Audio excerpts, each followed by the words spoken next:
नमस्कार मित्रांनो. तर आजचा दिवस आहे दीप अमावस्या. तर दीप अमावस्या म्हणजे नक्की काय? तर आषाढ महिन्यातला शेवटचा दिवस म्हणजेच दीप अमावस्या. आपल्या भारतीय संस्कृतीत दिवा, ज्योती, वात, फुलवात याचे महत्वाचे स्थान आहे.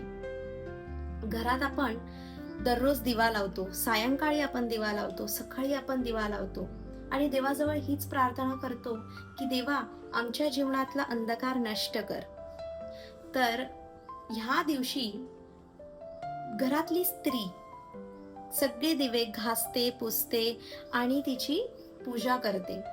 तर आज मी सुद्धा माझ्या घरातले सगळे दिवे घासलेत, पुसलेत आणि त्याची पूजा केलेली आहे.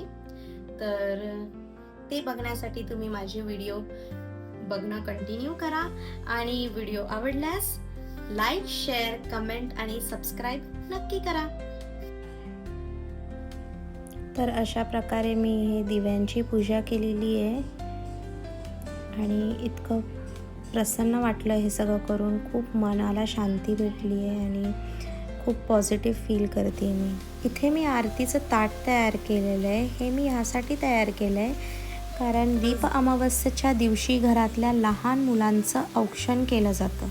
हे ह्यासाठी करतात जेणेकरून मुलांच्या आयुष्यातला अंधार दूर होईल, आयुष्यात सुख समृद्धी आणि येणारी संकट टळतील आणि त्यांचे आयुष्य नवी शक्ती ऊर्जेने उजळतील.